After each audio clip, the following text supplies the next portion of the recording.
Hello, Tarot Tube. It is May 2023. I've got my sweatshirt on because it's spring in the Northeast. It's one day we're warm, the next day we're cool. It's really something. Anyway, I'm here today to talk about what's in my little basket of goodies that I've been working with this month, this May, which is AAPI month. So I started this last year. I think it was Peekaboo Rose, maybe, who had a video that influenced me. And then I did it last year, and then I do it again this year. One of the things that I really love about the tarot and working with cards is it lets me expand my world beyond what I physically experience on my day-to-day just journey. And it lets me look through a different window, and I love that. So even though I don't personally identify as AAPI, I enjoy celebrating this month because I do like a lot of the cultural aspects from this part of the world. So I did a video. Let's go ahead and talk about what's in my basket and how I've been using these decks. So this is the deck that I purchased for myself new this year. I noticed there's a trend going around where people say, I bought this deck with my own money. So I'm not sure what that's all about, but nobody's ever giving me decks. So if I'm talking about it, I bought it. Yeah, so this is the one I got that's new this year. It's the Trickster's Journey, a tarot deck and guidebook. And I had to sort of put everything back together to make this video because it's just out. I'm using it all the time. I'm studying it. This book is amazing. So this was by my bedside. That was on my bedside table because I was reading it last night before I went to sleep. And I'm going to do a follow-up on how this deck worked for me this month. The short answer is quite well, but also challenging. Really had to flex my brain. All right, so I'll put that one to the side and have a sip of tea because tea, right? Okay, here we go. Gosh darn it, that's just one of the simple pleasures of life. All right, this little bag was a gift to me from, okay, I didn't buy this, the bag I didn't buy, because I had some exchange students from Japan that lived with me for a couple of weeks, and this is one of the things they gave me. And in this bag, I am keeping the Sage Rabbit Tarot with some post-it notes because I use this for traveling, so sometimes I take notes that I can stick in my journal later. So I did edge this. I love this deck so much. Well, I like almost any mini deck, but oh my goodness, the bunny, the Sage Rabbit. And this month I have been using this because I'm a wabbit in my D&D game. I'm a Harridan Ranger, and I use these cards to assist me in my character development and, making choices during the session, which certainly entertains my fellow players. And sometimes I give readings too. Depends on their moods and my mood. Okay, so that's this one. It's getting regular use this month. Okay, this was a gift, but it was a personal gift from a friend. I had some friends who were visiting me from out of town. We were shopping in New York City. They are of Chinese descent. Well, that's complicated. It's a mixed couple, but mixed Chinese descent. Anyway, they decided they wanted tarot readings. I did not have a deck, and they bought me this deck on the spot, and we just sat down and I started reading for them. So this deck, I can't imagine that I would ever let it go because I have these really great memories of doing readings for my friends. But look how sweet and friendly these are. Now, I know some people think that these images are, that there's too much going on, but I like it because I've been experimenting with doing more intuitive readings on cards, which was something I was kind of doing all the time, but I was like sort of forcing myself to stick with the standard meanings. Taking a tea break here. By which I mean basically RWS and then numerological and elemental meanings, right? So that's I was mostly reading that way. But with a deck like this that goes off and has all these other things happening, it's kind of easier to do intuitive stuff. All right, put that one to the side. So that's the Kawaii Tarot. Another very much favorite is my Way of the Panda Tarot. This is also a deck that I use for traveling. I think I've talked about it a lot on my channel. Oh, you can see. Sometimes if I do a reading, I leave my cards up at the top like that. So yeah, I remember that reading. Yeah, so this is a very easy deck to bring with you when you're traveling because it comes in this nice hard deck. I haven't used it a lot this month because I've been using the Sage Rabbit more, but that doesn't mean I won't. It's such a good reader. It is so, it feels, it's like it gives you the message with a nice hug. Like you always feel like that panda energy is on your side, even when you're hearing something maybe you don't want to hear. All right, I got this one almost, I don't know, very impulsively. It is a straight RWS clone with teddy bears. Just straight RWS with teddy bears. I don't read for children, but if I did, I think I might reach for this. I think it's very friendly, and it's got sort of a summery feel, even though, you know, you do have all the seat suits. But I feel like it's a summer deck, so I tend to pull it in warm weather. It feels sort of more comfortable in warm weather.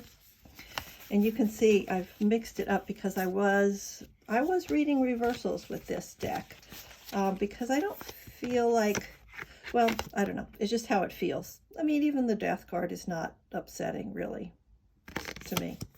So, yeah, that's it. It's a very friendly, easy to work with deck. I feel like it's got a lot of sort of sunny, happy feelings. All right, these two decks, they're very special. I don't pull these decks out for just any old reading. Oh, more tea. I'm making this like first thing in the morning, this video, so tea is important. These are Benabel Wens decks. This one was a DIY. It was part of the Metaphysical Journal. I forget which year, but sometimes there are little inclusions with other projects that you get from her, and then you can print stuff out on your own. This is lovely. It comes with this, so you have a little altar card that you can make for the Lady of the Ninth Heaven. And this is, what is that book now? Way of the Warrior. The Art of War. It's got a lot of Art of War kind of energy in it. And I think when I use this, it's when I'm feeling that I want to be assertive and take action in some way in the world, and I use this.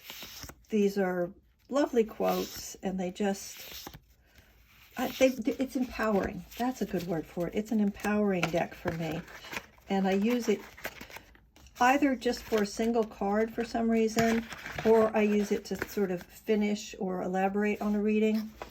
I've talked about this deck so much, I don't even feel like I need to talk about it anymore. But here it is. It's the Spirit Keepers Tarot. I have the Revelation edition, and I am going to be getting a second copy of that because this is so special that I only use it for myself. I only use it for the most heartfelt of readings, when I really need to get to the bottom of something, and I'm just going to sit and work on it. Yeah, so this is for my more considered readings. Like I said, I've talked about it so much, I feel like it's just overkill if you watch my channel to keep talking about it. This was a little bonus that I got with the deck, and I can't even remember which deck it was, but it's these cute little astrology cards. And I haven't really found purpose for it. I put it in my basket when I was assembling my decks, thinking, maybe I'll come up with some reason to use it, and it hasn't happened. Hasn't happened, but you never know. All right, this deck has not gotten a lot of love from me this month. In fact, I don't know that I've used it. No, I think I did use it once. So this is the Tiny Traveler, Sasuraibito Tarot. So it's the Traveler, the small Traveler, and it's just lovely. It's so comfortable in the hand. The backs are gorgeous. I think it may be that the palette wasn't speaking to me since we're in the spring. Although, you know, it is the Sasuraibito, so I don't know. I don't know why I haven't been reaching for it this month. I think it's because there were other decks that just took precedence. But it's a gorgeous deck. The kinesthetic feel of these cards it's a pleasure. It's just a pleasure. And I even like the black borders. Okay, I'm going to have a little bit of a mess to pick up. All right, this deck, the theme park. So I got this deck impulsively at the same time I got this one. As you can see, I have a collection. I have a library. This theme park deck is not a good reader for me, but I can't give it up. I just, you know, I look at these images and I'm like, I don't know, somehow they just don't jive with me. I mean, as I'm looking at it here with you now, I mean, it does make sense. Somehow it just hasn't felt comfortable somehow. And I don't really know why, but I can't give it up because it's so gosh darn adorable. I mean, look at the Nine of Wands. So yeah, I'm not going to give it up. I just haven't used it. Maybe if I edge it, who knows? All right, we're getting there. All right, and we all know this one, right? The classic. So this is one of my first tarot decks. I've had it for, I don't know, over 20 years. I've had it a long time. Here's my favorite card, the Nine of Pentacles, because, why? Because I'm a pianist, and I just love the Nine of Pentacles in general. I hardly ever use this deck, to be honest. Although I do exchange readings with someone on the regular, and she uses it a lot. So I generally take it out, and when we're far away from each other, she does a reading for me. I'll pull the cards and set them out, but I don't often use it myself. All right, here we go. More Kimberly Sand. So this is the same creator. Whoops, I just dropped that box. Same creator of The Way of the Panda. And these are her spread machine cards. So this is the Quest, and these are the Oracle cards. This is kind of a complicated deck. Kind of? No, it's definitely complicated. And it's, yeah, this one is a spread crafting deck. And I don't find it useful as a straight oracle, but I do find it really useful when I'm trying to craft a spread for myself or to use for someone else. And this one is a Quest deck, and it's the expansion pack for this one. So one would think that these would be very good for gaming, especially character creation, or writing, you know, for just writing prompts. And they're beautiful. Actually, I should take them out. If you haven't seen this, they are beautiful. That's the back. And they come with a good guidebook. And I've got these kind of flipped around in categories. Did I edge this? No, I didn't edge this. It comes this way. right? So they have words on them. So this was, I made a little pile for the Lightwork cards.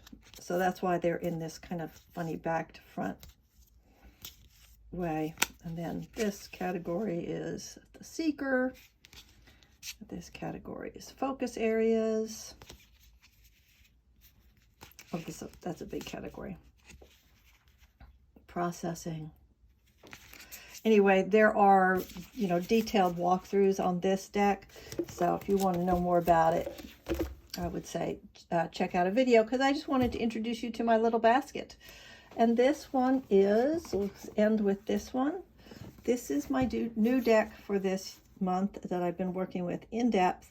And I think I'll do a follow-up video on this next week. So if you're interested in that, be sure to hit the like button, subscribe, and the notification bell, and then you can find out what I thought about this deck after working with it for a month. Spoiler, I liked it. Bye-bye. I hope you're having a beautiful May. It's almost over. Be here for it.